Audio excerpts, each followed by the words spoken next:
Hello, Ian. Hello, Alex.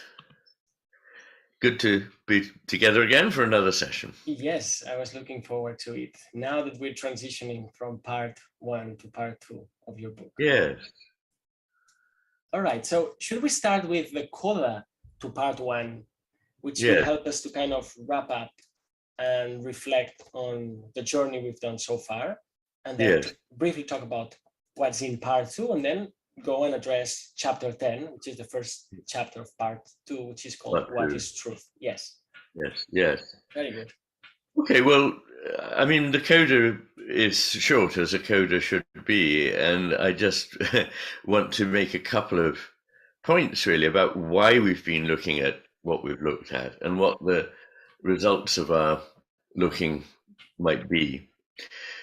I mean, I start from the view that what I'm trying to do in this book is to tell us, try to find out something more about ourselves and the world, and therefore to answer some important questions. Who are we, and what can we take to be true about the world? And if those are important questions, and each cerebral hemisphere gives a somewhat different answer, and maybe those answers are not actually ultimately entirely compatible, how do we work with this? How do we know what is worth following and what is not?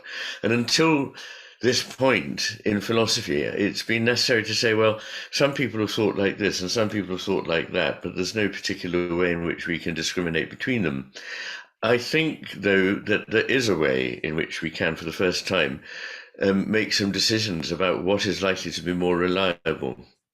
And the reason for that is that I argue that the right hemisphere is more in touch with reality than the left, and that our delusions and odd experiences such as hallucinations and less dramatically complete misunderstandings of the nature of the world come from an imbalance in favor of the left hemisphere's point of view. So it might have seemed rather odd to a reader as we went through part one that every time we looked at one of the portals, as I say, to understanding, it turned out that the left hemisphere was less useful in putting us in touch with reality. Why would that be? Why would one hemisphere be more in touch with reality than the other? I mean, surely McGilchrist has been looking he somehow skewed the picture. It can't be right. I mean, both hemispheres are surely going to, in the end, be equally veridical. But I see it quite differently. It would be very odd if they were patchily, one had a bit of reality and the other had another. Because what I think we're dealing with here is the development in the primates, and particularly in humans, towards a schematic view of the world, one which enables us to see, as a map does, where we're basically standing and where we want to go to, but not actually giving much information about the actual world that is being mapped.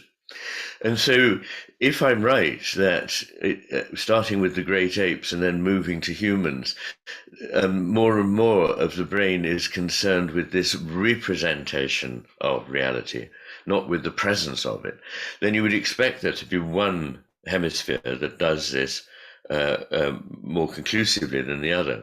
So what I think is it would be rather odd if, in fact, one of the hemispheres wasn't less veridical, and it turns out that this is exactly the case, and that the left hemisphere, we've dealt with all the reasons why, that it attends more narrowly, that its perceptions are not so good, that it's more given to delusional thinking, all these things, less intelligent, less creative. That if that's the case, then we would be, it would be very odd if we didn't find that the left hemisphere was less veridical than the right. Yes, and this brings us back to something we discussed at the very beginning of this series, which was that in your book, you're doing this triangulation.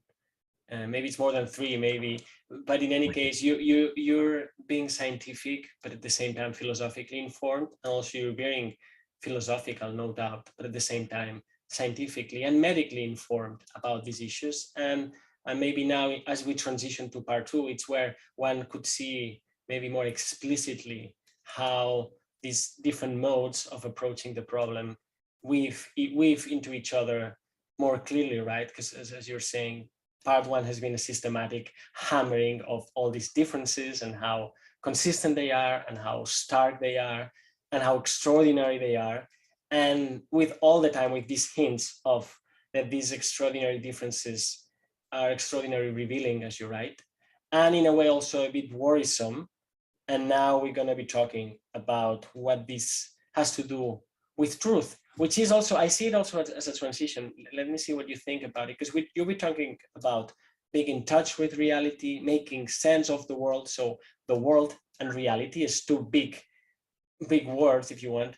And therefore, at the end of the day, we've been talking about truth all the time, but maybe we haven't been saying that we've been talking about truth. He was talking about how we contact with reality. So it's a very nice segue. And well, if you can comment on that transition, maybe that's helpful. Because one can see it coming maybe a bit, at least in my case, a bit later as I'm reading through the book, and then you realize, so Iain had planned it so that, as in a movie, that now we can look forward, but it's because we have all these chapters in our bag, so to say. Yes. I mean, the role of the differences between hemispheres doesn't disappear from this point, but it's not the focus of attention. It's the focus of attention in part 1. And as you rightly say, when everyone's talking about the truth, we're going to need to refer to this, how the left hemisphere sees things, how the right hemisphere sees things. But the focus in part 2, which we're coming on to, will be on what paths we follow in looking for truth. So I'm making a distinction here between the portals in part 1, the ways in which we receive any information or knowledge about the world, and in part 2, where we go with that. How do we use it? What are the paths we take towards reality? And I suggest that they are 4, that they are science, reason, intuition, and imagination. And in part 2, I look at these systematically, looking at the strengths of each approach, because each has its strengths, of course, but also the limitations, because every path to an understanding has its own defined limitations. And that's where we're going next. And I think the first chapter we should look at is that of truth itself, really. Yes. Because I believe that the two hemispheres have different views about what truth is. Yes. And there are many views about what truth is or whether it exists today, right? It's rather like a supermarket. And yes. I found your view on what it is somewhat surprising. Well, we'll get into it in a moment. But let me ask you if it's helpful, if you think it's helpful to discuss it. If not, we can just move ahead about the writing of this book. Now that we're talking about these 3 parts, like, how did you conceive the matter with things? I know, and everybody that has been following you knows that it's been a very long endeavor, more than 10 years or so. And so how did you conceive these 3 different parts? And also the relationship between the master and his emissary, because there are many of the people that watch us, and then also some of them leave comments. They say they are now reading the master and his emissary, or that they read it, and now, of course, they're interested in this. Could you say something about the development of this creature, the matter with things, and its relationship to the other creature, if it's helpful at this point? If not, we can move forward. Well, I think it could be helpful. I suppose the distinction I would make is between the expectation that I would start off with a clear skeletal representation of what the book is going to contain, and then move progressively through them. But it was more something like, yes, it may be a bad comparison, but when I have done anything creative, for example, to write poetry, which I did in the past to an extent, is that you have a feeling, there are certain shapes, there are certain forms that are there, but they only become fully realized in the writing of the poem. And it's a little bit like that I knew there were these various areas, and they became systematized as I wrote. I saw, well, clearly I need to separate these things and these elements. So although it has a very clear logical structure now, that wasn't necessarily fully expressed in my mind when I started. Mm-hmm. And I think one of the differences between the Master and His Emissary and this is that in the Master and His Emissary, I was concerned, first of all, to establish that there are differences between the brain hemispheres, and to talk a little about the philosophical consequences of that, but then to move on to looking at the history of ideas. Because what struck me very forcibly was Louis Sass's ability to see in modernism and postmodernism the phenomenology of a subject with schizophrenia. So somebody with schizophrenia sees the world, many of the same phenomena that are described by subjects with schizophrenia are also have been taken up into our thinking, our creativity in the last 120 years. And so that's an element which I think is interesting, to look back at different periods in history and say, what was the balance like then? Which were the turning points, and how do they relate to the balance of the hemispheres? And that's what I have in part 2 of the Master and His Emissary. When I started writing The Matter with Things, my explicit intention, which I jettisoned extremely quickly, was to write a shorter version of the Master and His Emissary. Because people had said, look, the ideas in this book are extremely important, but it's a long book and many people won't have the attention span or the time to conclude it. But as soon as I started to try and write it more briefly, I realized that what I was doing was something like a caricature, because I didn't have time to flesh out the subtleties, the differences, the nuances. Instead, I was creating a kind of caricature version. And there was nothing in that was pleasing to me. I felt, well, why would I spend time saying something crudely that I'd spent quite a lot of time trying to say more subtly? And especially if the desire was to substitute this new book for the old one, then instead of people reading the fuller argument, they would read a briefer one and make their judgment on the basis of that.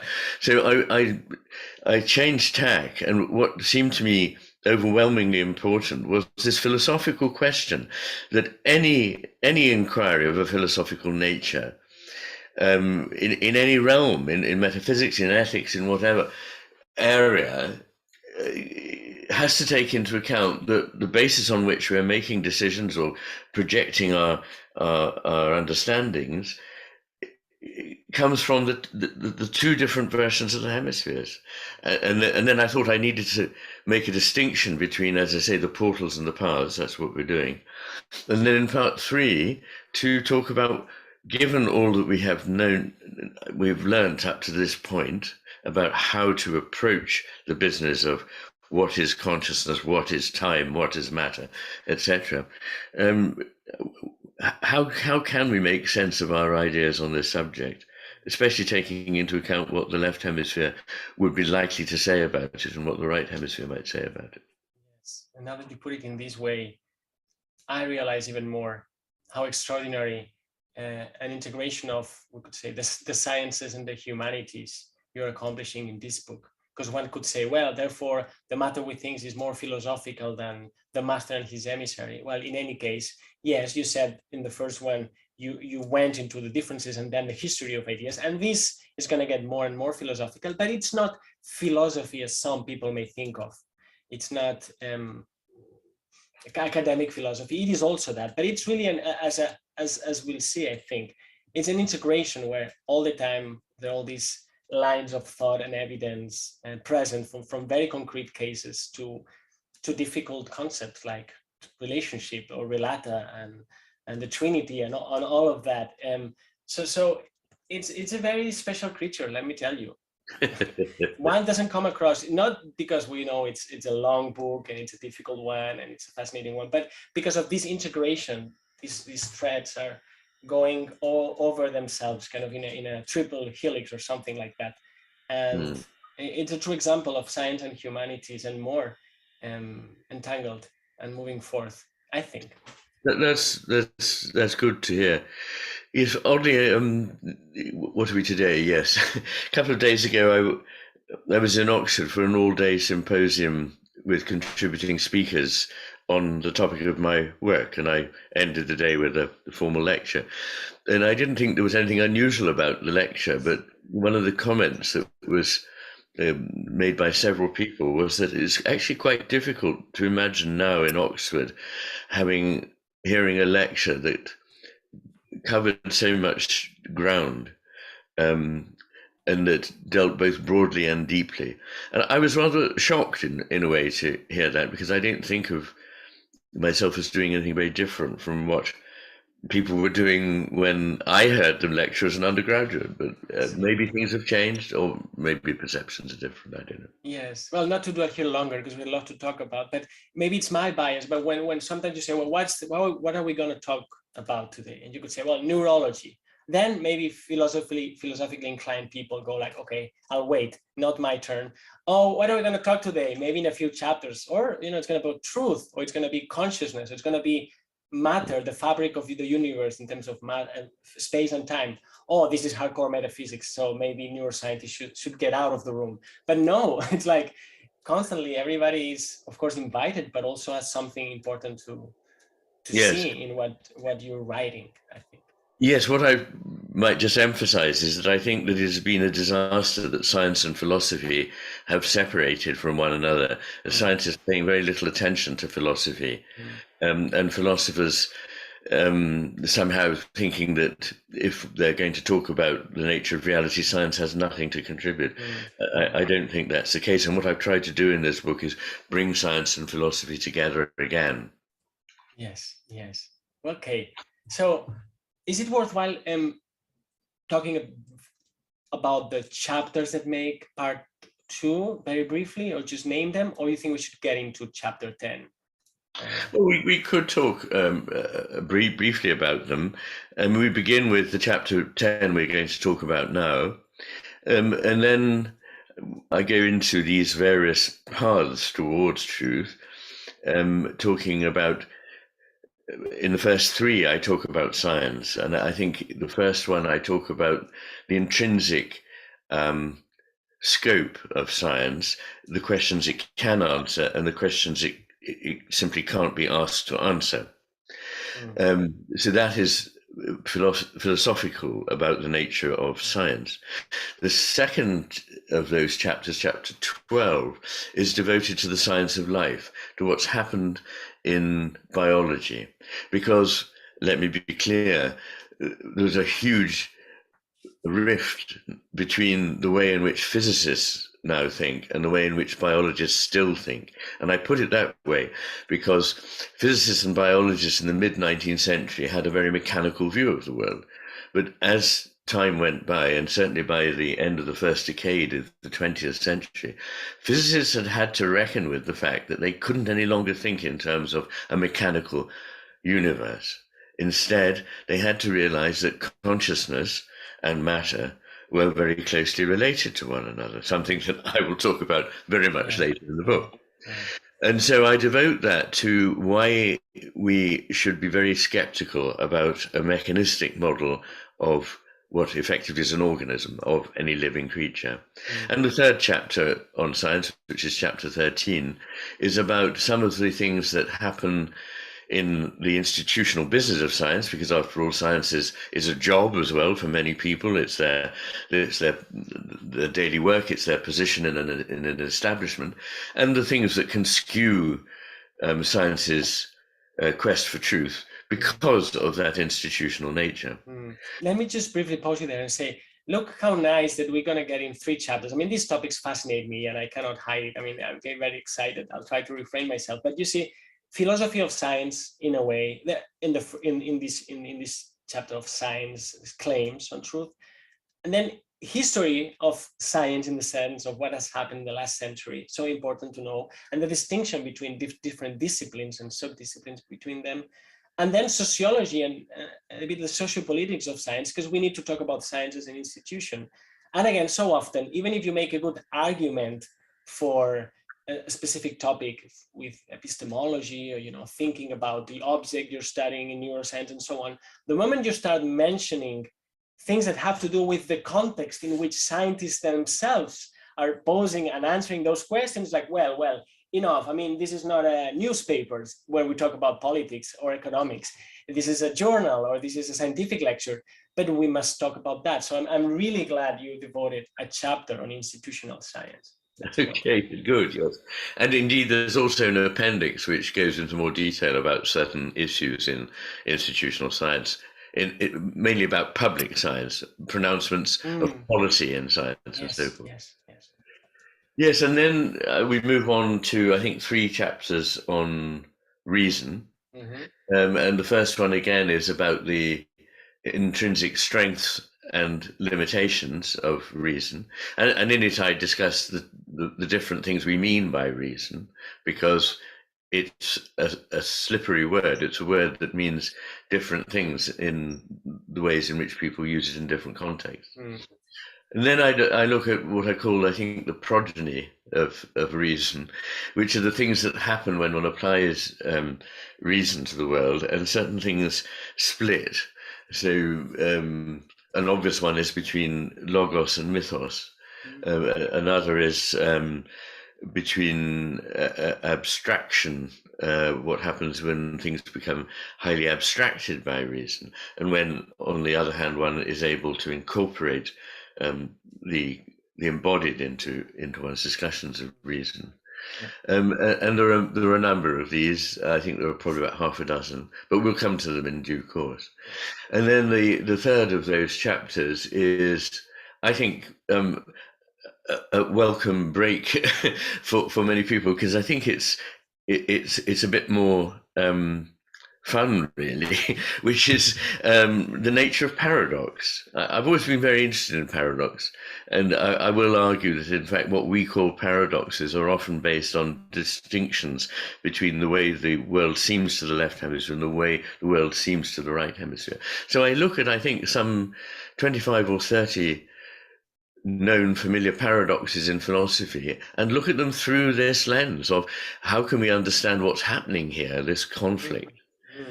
Then I think we go on to 3 chapters on intuition and imagination, which I treat them together because I think it's slightly artificial to completely separate. I mean, you can separate them, but they need to be discussed together.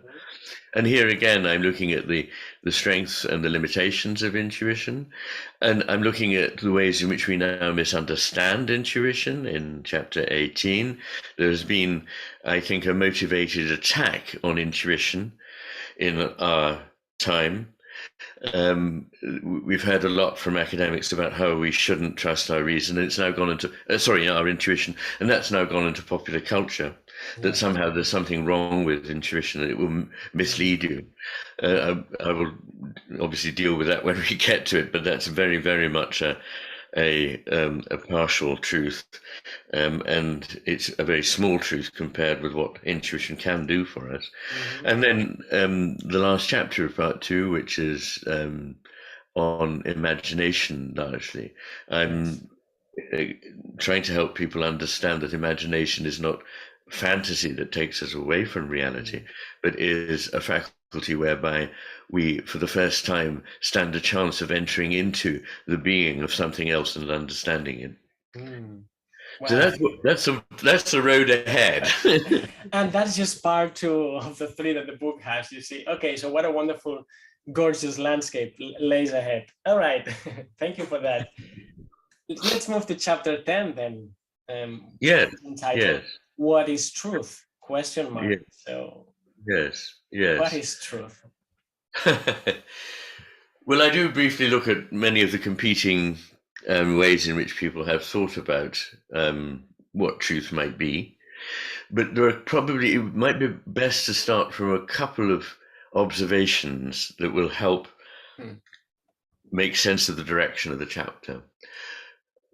There are 2 main things that I want to clear out of the way. One is the idea that truth is a thing. Well, what do I mean by that? Nobody thinks that truth is something like a stone that you can go out into the garden and find. Of course, I understand that. But nonetheless, our thinking about it very often intuitively or implicitly suggests that it is some element that is there for us to, we need to follow a path to find it. And when we find it, we found something outside of ourselves that's unaffected by ourselves and that represents correctness. The other idea is one of truth as an unconcealing. So not that truth is something out there that we have a journey to get to, but that truth is a matter of clearing out of the way misconceptions. And there are two things that come out of this. One is that it's a process, not a thing, and that it's not achieved by confirming one element that we say, yes, this is true. Now we can build on that to find another truth and so on, like laying down a brick path in which step by step we get closer and closer to our target. Instead, it will be about looking at the ways in which we misconceive truth, and by clearing them out of the way, opening, I hope, a space in which we can actually make contact with truth.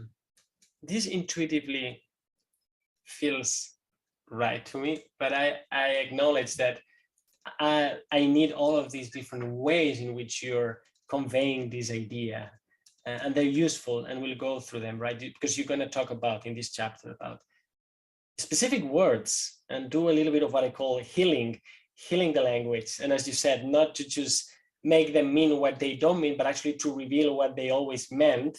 And this will help, but it's still, I suspect for me and for many of the people who are following you, this is a difficult idea. And at the same time, it feels intimate.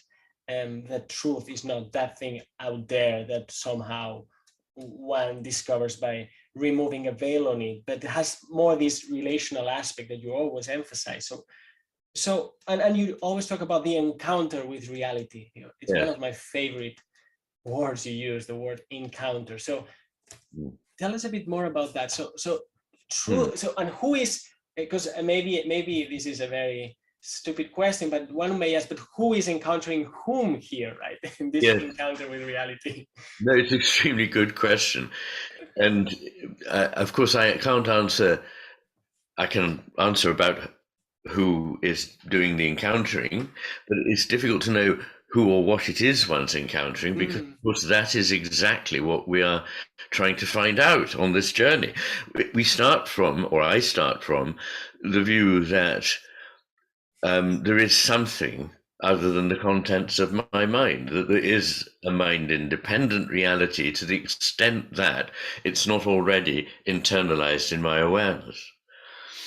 And it's with that we are making contact, it seems to me. And I want to distance myself, I may have said this earlier when we were talking about the introduction, from either the idea of truth as being wholly independent of us or wholly made up by us. These are alternatives that are much bandied about. In science, there tends to be a view that truth is maximally dissociated from the seeker after truth. And therefore it's relatively independent of our attempts to encounter it. But also we have postmodernism, in which the idea is that because we can't be certain of truth and we come into the business of getting to know it, we can't know truth at all. But that's illogical. You don't need to go from the fact that it's not wholly independent of us to the idea that we can't ever know it. I mean, that just doesn't follow. So I'm trying to reclaim this important betweenness of the seeking mind and the conscious cosmos, which is around it and of which it is a part, making those connections. I suppose I can't remember offhand the linguistics that you were referring to, but I mean, you could probably mention them if you've got them Yes. there. But we can look at them. I mean, what I'm trying to suggest is that one view is highly dependent on the idea of something that's completed and represented as the left hemisphere Yes. thinks about it, whereas another way of looking at it suggests that the truth is a process that is continuous and alive. Yes, well, of course, the list of words goes represented, which we often mention, but also this idea of as a fact, and the etymology of a fact as something done, finished. And so, Finished. well, what's for us to do with that business? Well, maybe talk about it, but it's finished. So the encounter, it doesn't care about encountering us or we encountering it, and concluded. And then there are more words, of course, and then you contrast those with a reverberation or an accord or an attunement, right?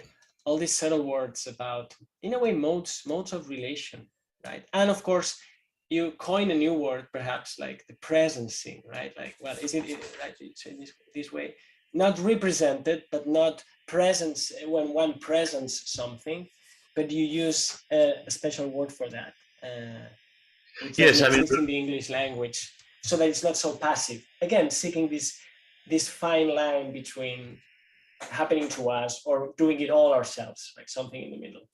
yes, that's right. And of course, I don't actually invent de novo the word presence. It's a translation into English of Heidegger's Anwesen, and so it's there in philosophical usage. When one thinks about many of the suggestions, and two in principle suggestions about how to think about truth, one is a correspondence theory, and another important strand is a coherence theory. The idea of a correspondence is that there is a representation in the mind of something that exists outside the mind, and that when that representation is most accurate, that is what we call the truth. Now, in the case of that idea of truth as representation, or truth as a correspondence, the difficulty is that it suggests that the truth is in our minds, and there is no way of knowing exactly what it is that it's trying to correspond with. And so it's a subjective intramental representation of something conceived of as existing outside in the realm of objectivity. And that therefore there are two things here that have to be brought together in that way. And in principle, this truth is impersonal. It's something that once one had got it, one could transmit to someone else. So the experience of reaching that truth is not part of what we mean by truth itself. It's probably timeless and unchanging because it's an abstraction in our minds, and that ultimately, if everybody reasoned properly, we would all reach exactly the same conclusion, which would be perfect, precise, and certain. And I suggest that the sort of language that we use about that of representation, as you rightly say, means something that is a diagrammatic or theoretical construction that we imagine corresponds to something outside. So it's not actually any longer an encounter of a presence, but of a representation. The idea of it being a fact that is perfect. Those words similarly come from an idea of something that is done and completed, that it's precise, which means cut off before its time, pre-kisos, that it's certain. The word certain comes from certus in Latin, meaning decided, and that we can reach a conclusion, that it is in fact concluded, means shut up, literally, from con and an intensifier and cloudery, to shut. So the idea here is, I'm not making a narrow grammatical point, but making the point that it looks like something that is distinct from us, that is finished now, that is complete, and everybody will get to know it in the same way. Whereas there is another idea about this, which is well, there is coherence, a theory of truth, which suggests that what is true is what coheres. But, in other words, we've got a body of knowledge and we accept something into it on the basis that it is coherent with the other things we know, or we reject it because it isn't. The difficulty there is a whole body of knowledge may be incoherent, may be untrue, but may be self-consistent.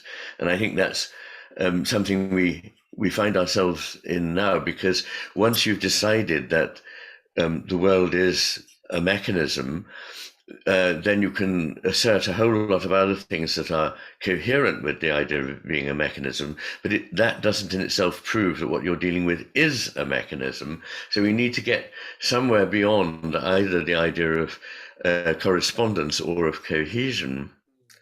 And my suggestion is that, like everything else, what we know is an encounter that comes from one's consciousness of something, encountering something other than itself and trying to do justice to it.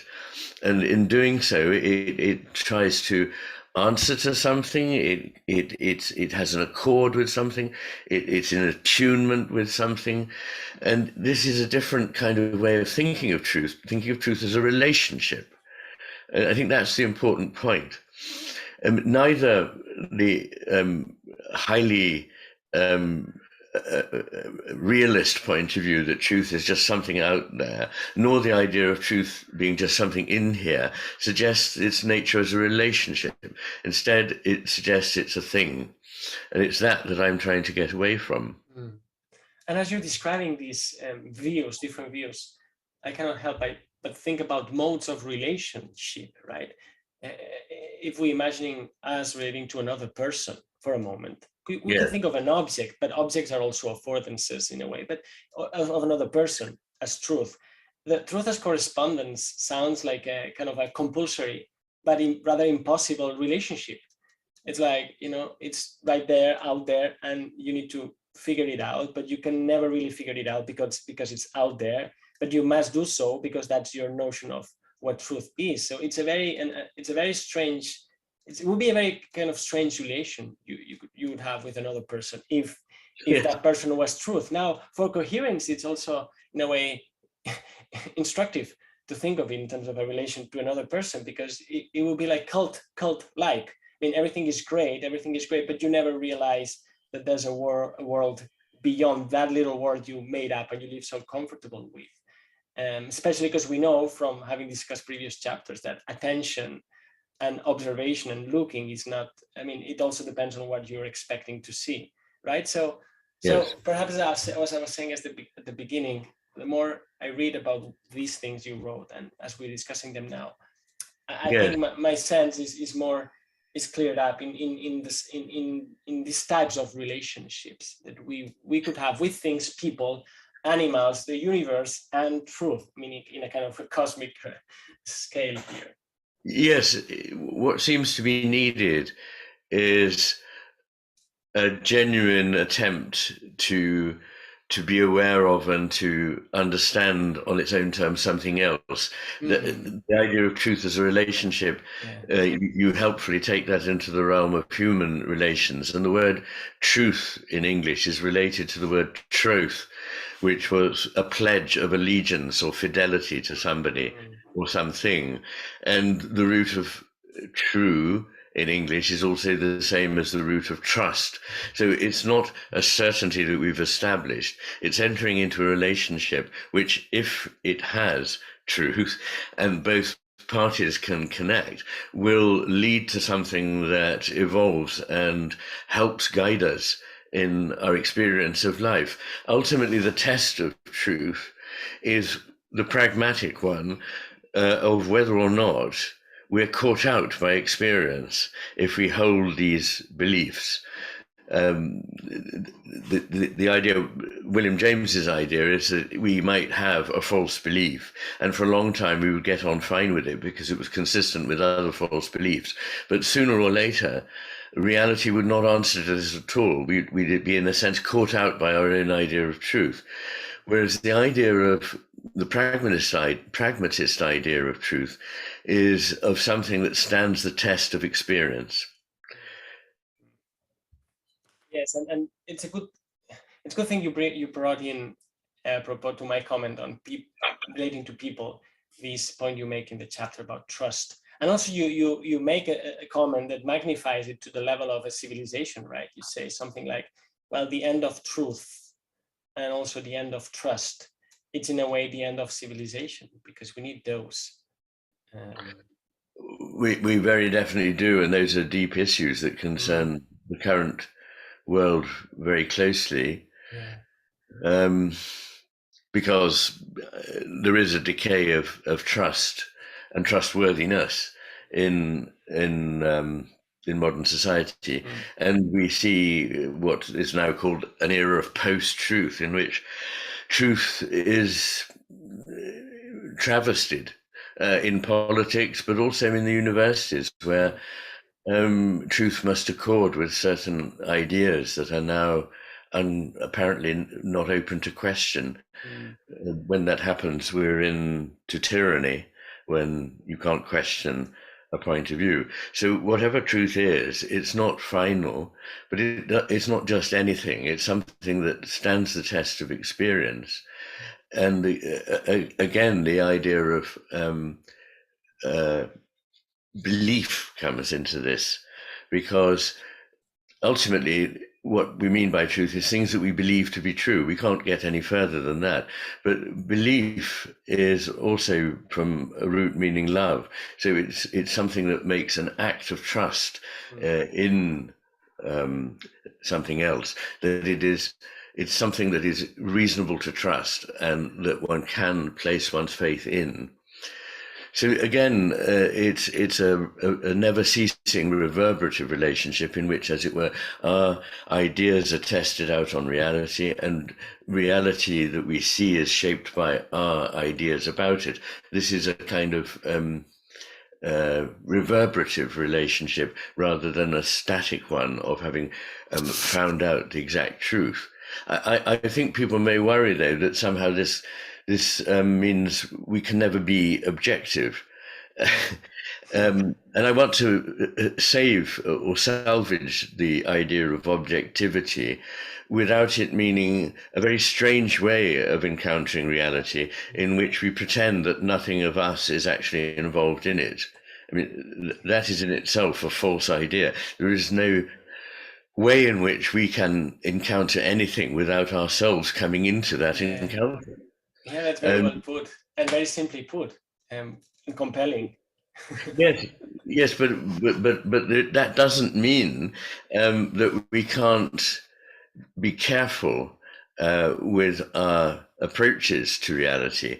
I use the word accurate rather than precise means cut off before its time, but accurate means to exhibit care towards, ad curare.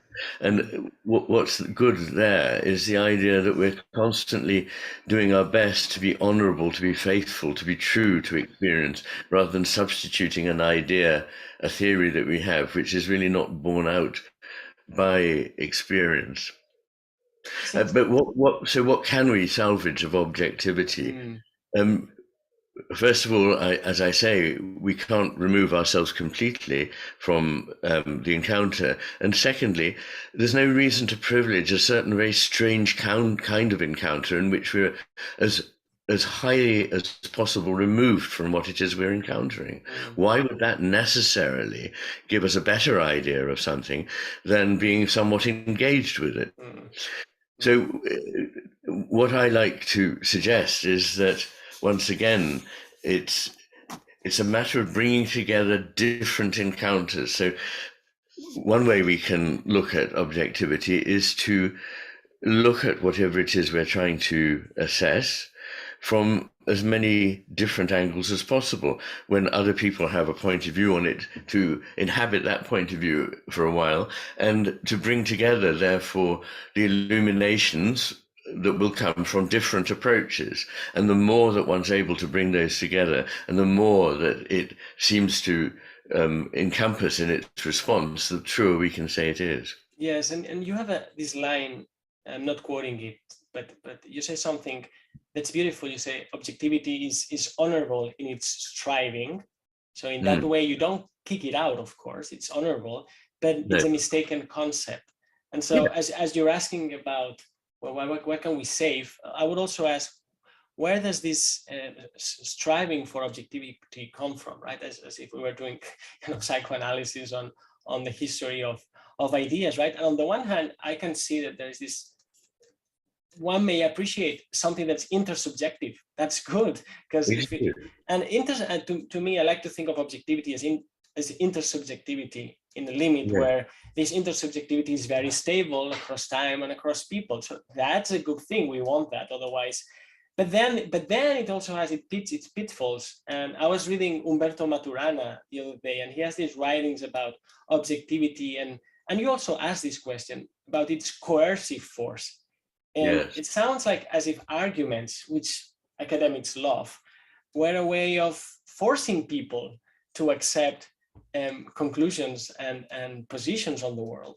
And that can easily become an exercise of coercion. So here we see another type of way of relating to others and to nature and to thought as, well, because this doesn't depend on you, and here it is, and it is correct, therefore you're compelled to just accept it. And so what a strange relationship. Now the thing that doesn't have anything to do with me compels me to do things. So it's funny. Yeah, we'll probably talk more about that when we come on to reason, because I like to suggest that reason can never compel a conclusion on somebody. It's not a question of convincing somebody, which has its root a meaning of conquering, but instead of leading people to a place where they can appreciate something for the first time.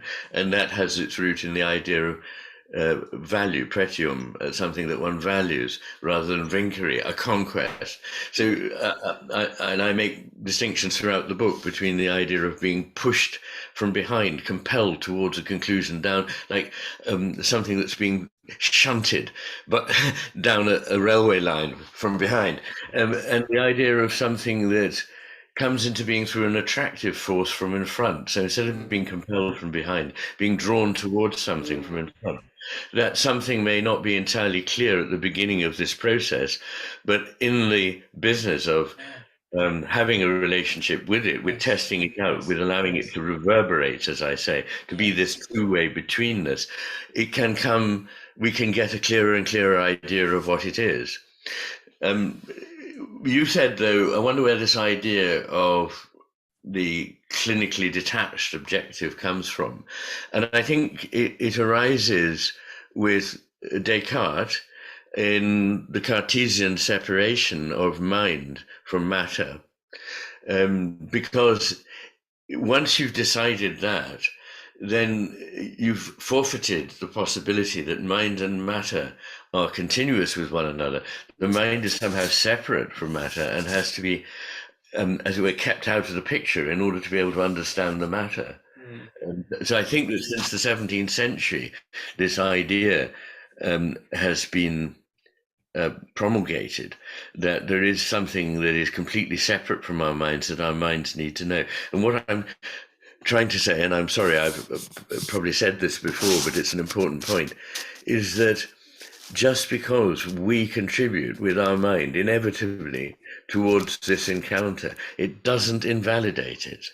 It means we have to be a little bit skeptical, we have to be careful, we have to look at our own conclusions from different points of view, and we have to listen to other viewpoints and change our perspective.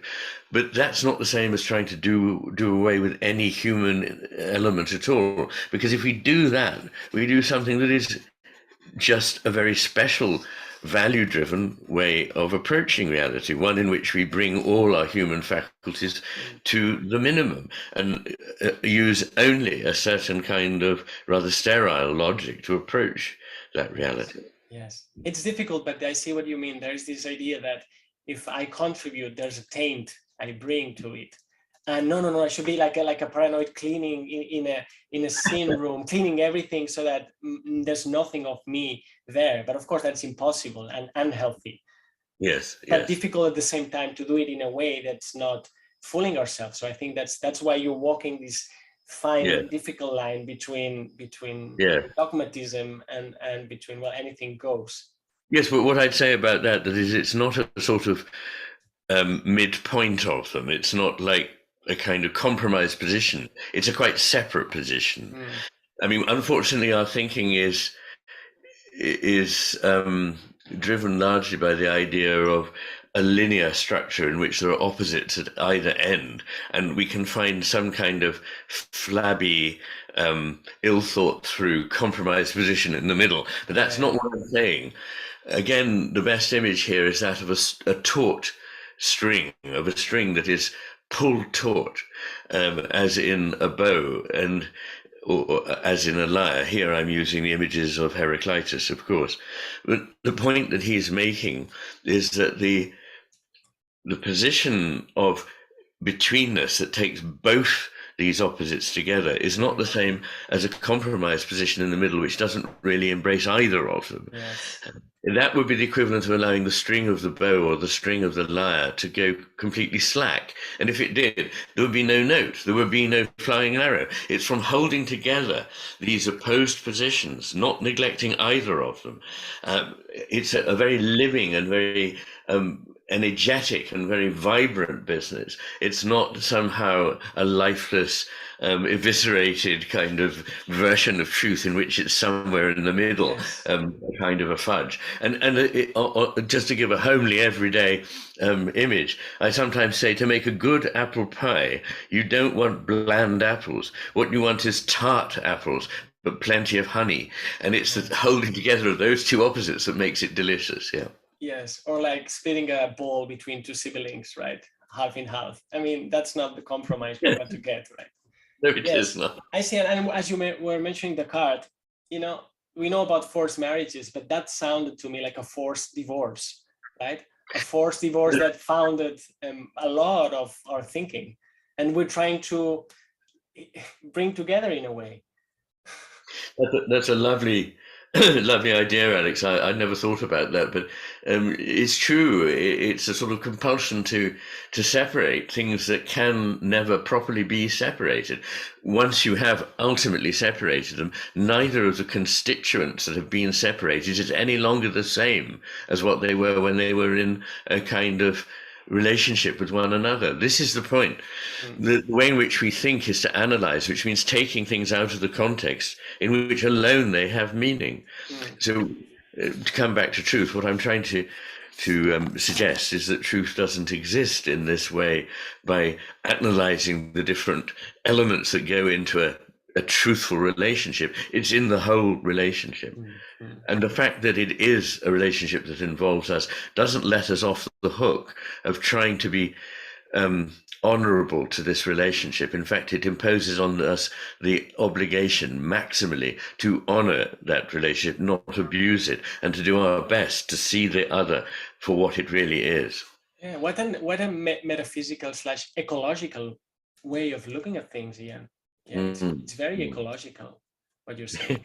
It talks about how we should and we can relate to the house we inhabit, right? Which is our own bodies, our own houses, our own planet, and so on.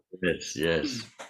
Now, other points you make, which are very interesting and subtle, it's this tendency, because, and you kind of alluded to this a few minutes ago, because truth, the exercise of these encounters seems and is rather uncertain, while we rush and say it doesn't exist, or because we never see the whole, we rush and say that the part is a fantasy, right? These are kind of knee-jerk responses that we all have. And as you were doing with objectivity, you're trying to, and well, you're doing this honorable striving, right? But just pointing those knee-jerk responses is very useful, right? Because this tendency of like, everything we see is an illusion. Well, why? Because why? Then the answer is usually, well, we don't have full access. It's not veridical, therefore. Well, that we don't know everything, it doesn't mean that the things we are in encounter with are totally a fantasy or made up. And this leads to the summary you were making of the chapters to come, right? Like this travesty of imagination as something made up, and fantasy and intuition as kind of this gut feeling that's obviously leading us astray and so on. But that's not what happens, actually. No. They're valuable paths. Yes, no, that's exactly right. well, I think maybe I went off a tangent, but no, to emphasize that a usual claim to say that there's no truth, or if it is, who cares or who knows what it is to emphasize that we don't see it all, but that's rather stupid, because we can still, and I think you and I believe and feel that we are in a direct, maybe that's an important adjective to bring in now, a direct encounter. It's not like a mediated, a surrogate encounter. It's a direct, no matter how reduced and clumsy, it's direct, and this is very important, I think. That's right. The fact that we don't know the whole of truth doesn't mean that the bits that we do know are not true. And it's not, as you emphasize and I emphasize in the book, it's not a question of there being a picture there, but it's in a Kantian way separate from reality. Hoffman talks about a projection on a screen or a dashboard.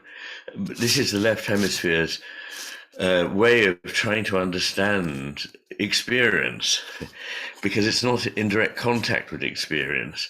And so it always sees experience as this representation on a screen inside the mind of something out there that ultimately we can never know.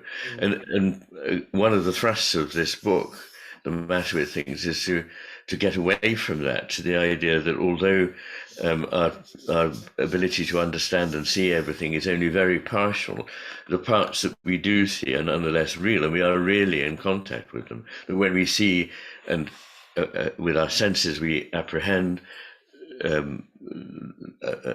something that we call the world, that something is something we've contacted. We are actually in touch with it. We're not just projecting our fantasies inside our mind.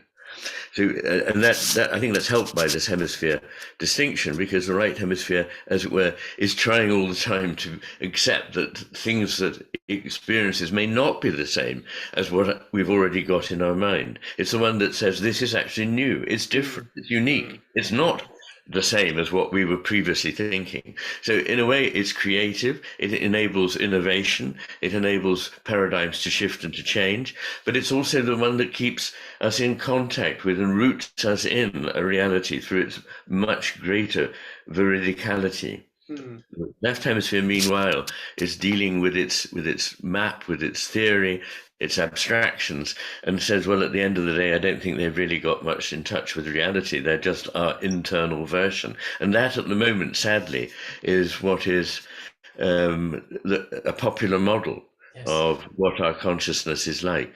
Very popular, yeah. So this open-mindedness is what you describe as pragmatism with capital P, as opposed to being pragmatic. Can you say something about that? Because this can be an easy confusion for those who have not studied pragmatism. No, that's exactly right. And it's a point that's, I think, fairly easily made.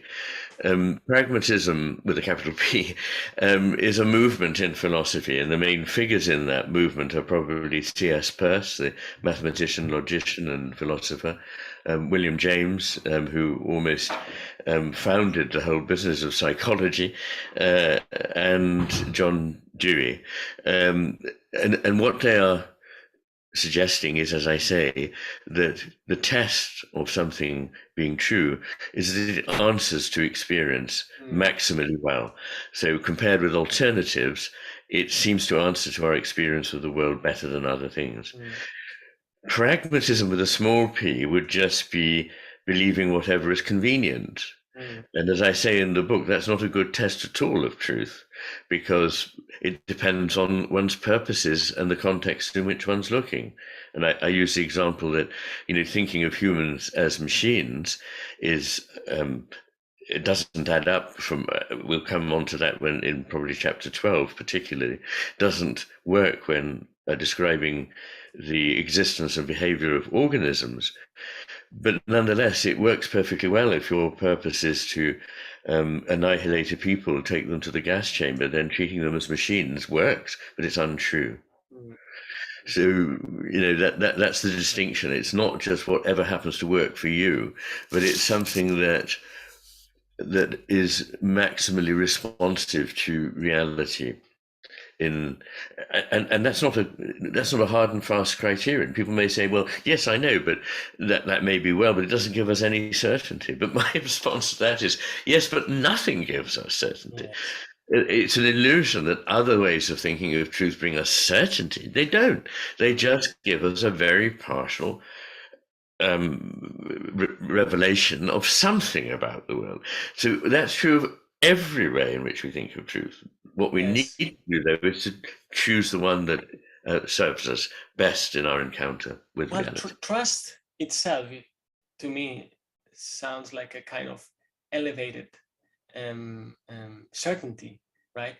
It's not certainty as we used to think of it, but that's what it is. And I was trying to relate this to really everyday life things we do. And walking itself has this character of an adventure, right? But as we were saying with respect to objectivity, it's not that I'll be walking and the floor will disappear. Of course, if that would happen, if there was nothing holding it, then we would have extinct. But walking has this element of trust. I mean, you leave one foot and then you place it. And if you're running, even more, but anything like Yes. standing or riding a bicycle. So there's this element of adventure that, Yeah. And then through experience, you realize again, well, that worked. Now Yeah. I can move my other foot. And if you see a kid learning to walk, it's marvelous. It's virtually a miracle. Yeah. And you see that the trust they have in reality, in a way, right? So could it be that they're more in contact with truth than in that sense? Because they have this embodied sense of trusting the world. And of course they fall and they hit themselves and they cry. But is that element of encounter that's often missed as we grow up. You're entirely right. What you're emphasizing is a way of understanding truth, which is something acquired through embodied experience rather than by maximally abstracting oneself from embodied experience. Yes. Truth enacted, right? Truth enacted. It's a truth that's not thought or known or even said. Could be all of those things, but it's enacted, and we all, even if we don't care about philosophy, whatever, we all enact truths in our daily life, from walking to just being in a house with somebody and not somebody else. Yes. We're enacting bits of truth and value, I think. And this is the way of thinking, this embodied inactive way of thinking that is typical of the European phenomenological tradition in the last century, but is still only partially represented in many Western philosophical faculties. Yes, the continental poetry, they say, right? Yes, Yes. Well, we see it as a compliment, but they sometimes mean it in a derogatory way, you know. Well, I wanted to ask you one more thing about science, since we're going to talk about science and truth. So where does the notion of scientific progress, how is this now interpreted in the light of truth as an encounter? Yes, I think it's a useful way of thinking about science, because after all, science is never final. Science can never say this is the truth. All it can say is by careful experimentation and examination of evidence, we can say that this is not likely to be the case. So it can never establish something as true. It can only establish some things as truer than others, and, as it were, discard things. So it is a continual journey. The idea of getting closer to something actually is a reasonable one for science, I think. Science is always having to adapt, to change, to, there are paradigm shifts. So it's never a completed, finished task. It's always a journey. So yes, I think that fits very well with this idea. In this getting closer to something, which sounds asymptotic, right? A bit closer and closer, could it be a case, a situation in which the next iteration reveals that we were actually further away? And so it's not asymptotic in this way. I sense there's something tricky about this asymptotic conversion view, because we say, well, we'll never get there, but we're getting ever closer. But is there any crack there? Because that could happen, right? That we realized maybe a previous model was more true than we used to think about. Yes, but that's not excluded, I think, by this image. If you think of going on a journey, uh, you are moving in a certain direction, but you may find after a while that you've taken a false turning and that you're not getting closer, but getting further away from your goal. In which case, you can go back and say, actually, this was a more fruitful way forward. So, but that's not in itself to exclude the idea of a kind of journey. I think the word progress is too loaded because it quite right of you to point out that it means somehow that, and I think that's suspect, that we're always getting closer to something. But the idea of a journey is a better one because it sidesteps the question of whether at this moment we're getting closer or not. On that journey, which one hopes ends by getting closer to one's destination, or even ultimately, although that can't happen for us arriving at that destination, Yes. there may be side turnings on the way. And mechanistic biology is probably a very good example. Will come, as you Yeah. said, in a couple of chapters, right? Because it seems like it was nailing it, but upon reflection, I think it shows that it's maybe a turn in a strange direction. Let's put it this way: it's a strange detour. I'm not going to say it's a wrong direction, but it's definitely not the right direction. It's a strange detour through No. avoiding the organism to then encounter it again 100 years later. Well, what I hope will happen, it's taken so long already for biology to get where it is, but it doesn't seem to be cognizant of the fact that other sciences are viewing the world quite differently. And it seems to just go, well, that may be the case. The physicists may have their reality, but mine is just that it's a machine. I find it rather surprising. But what it demonstrates is exactly this idea of a path that is mistaken. And one can see that somebody else, as it were, one can see over the landscape, somebody else seems to be going in the right direction. You'd need to retrace your steps and join them. Yes, to nowadays biology, in a way, is kind of 21st century high tech with 22nd century promises, but with a 19th century view of the world. It's very strange. It is indeed. Okay, well, I think that's more than enough, at least for me. Thank you, Iain, for clarifying these views and leading us into part 2 of your book. All right. Thanks very much, Alex.